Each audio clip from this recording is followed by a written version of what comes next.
Welcome to the Delingpod with me, James Delingpole. And I know I always say I'm excited about this week's special guest, but before we meet him, let's have a word from one of our sponsors. Well, we have much to talk about, Mr. Dominic Frisby. We do. Do you realise, I know I always say this to you, but you've been on this podcast more times than any other special guest. The guest has been on more than you, but the guest is Dig. But because you go back to the days when I was a normie, and you are the only survivor from that era. There would be no other. Is Tommy Robinson a normie? Yes, totally. Does he not come on your podcast anymore? I wouldn't have him on. He's run by Israel. That's the problem. I suppose you'd call him a change agent. For example, I don't know whether you're aware of this, but I'm just going to... The window's doing a funny thing.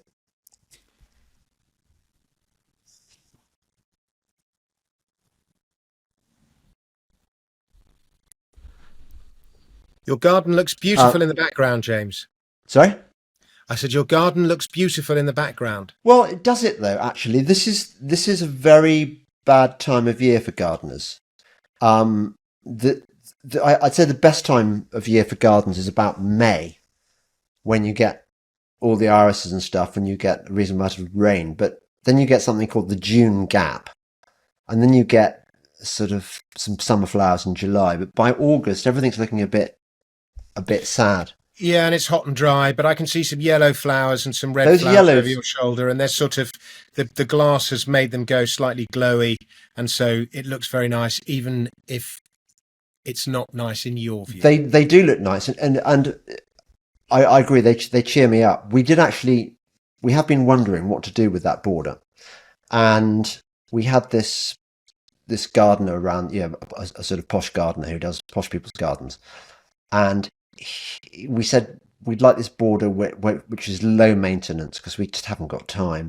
And what do you recommend? And he said, why don't you plant it, the whole thing, with this rare form of lavender and have some rosemary? So the whole thing would be just a wall of lavender and a wall of rosemary. And I thought that would be really cool. You'd have lots of sort of bluey, sort of purpley flowers. But actually, I think it would look a bit too austere, a bit smart, and I'm not sure that that's necessarily where I am.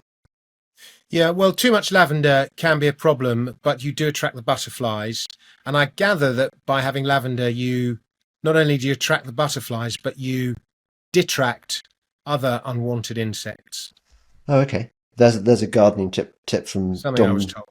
But yeah, I don't think people listening to us for our gardening insights. No, possibly not. I was going to tell you about the Tommy Robinson thing. So sure. You're probably not aware of this, being let me be polite. You're a semi-normie. Yeah, you were very like when nobody else would talk to Tommy Robinson. You used to interview him all the time, and I discovered him through you. And you're going to tell me I'm a normie or something else, but I think he's a hero. And were it not for you interviewing him, I wouldn't know about him. Yes, I probably contributed to the creation of Agent Robinson. So the function of Tommy Robinson right now, the powers that be, the deep state, or whatever, is currently very, very keen to engineer some riots.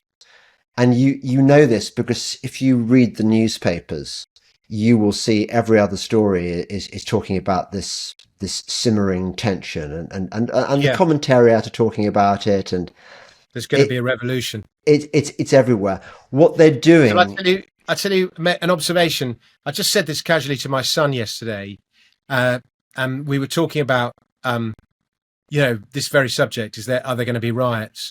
And I said, well, you've got one more week to do it because the football season starts next week. And if you look at when there have been riots in the past, they're never after the football season starts. Oh, interesting. Yeah, they're always in August before that major distraction. So now you've narrowed down the window of opportunity. So the reason that they want riots, and if they don't get them, they'll fake them. But Yeah, divide and probably conquer, what presumably.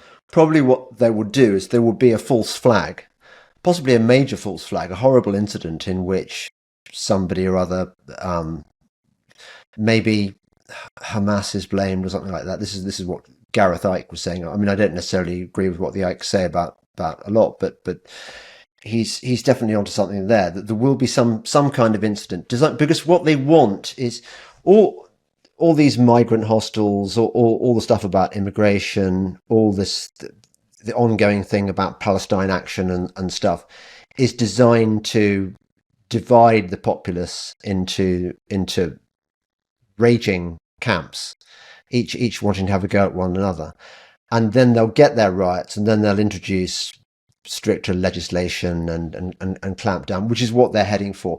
So I have everyone who's awake knows this. I mean, I accept that divide and conquer is a long proven and effective tactic, but I actually think one of the reasons that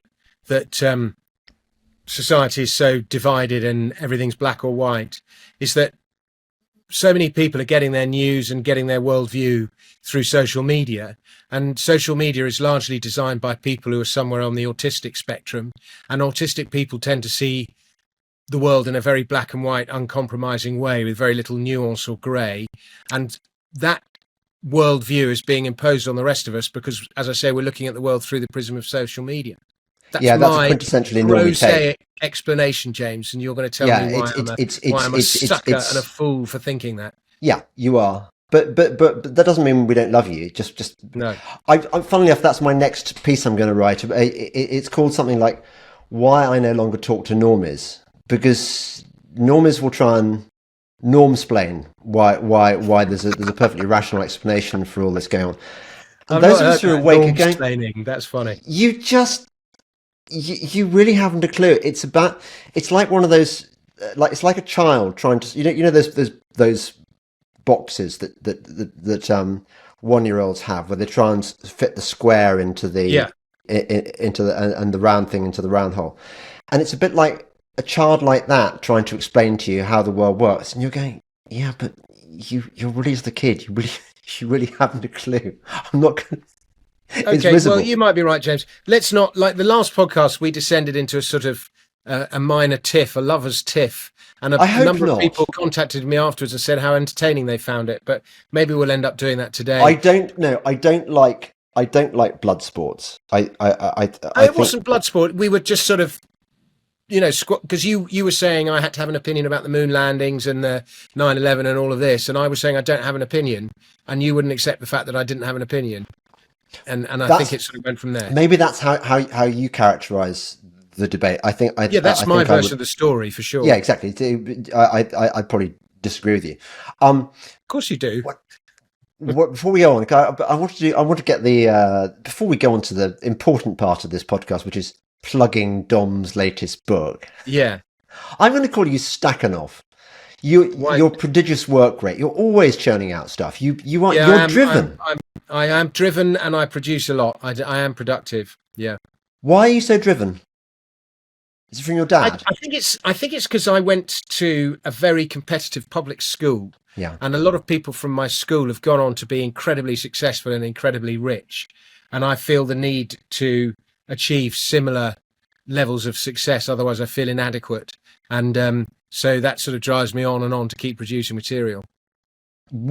If I were to say to you now, I can make you as rich as I doubt it was your classmate, but somebody who was at school with you, George Osborne. There was a guy in my year who was like, he's like a partner in Goldman Sachs, and George Osborne was in the year below me, and that kind of thing. I was referring to George Osborne. So George Osborne has got these since he left being Chancellor of the Exchequer, has got these extraordinarily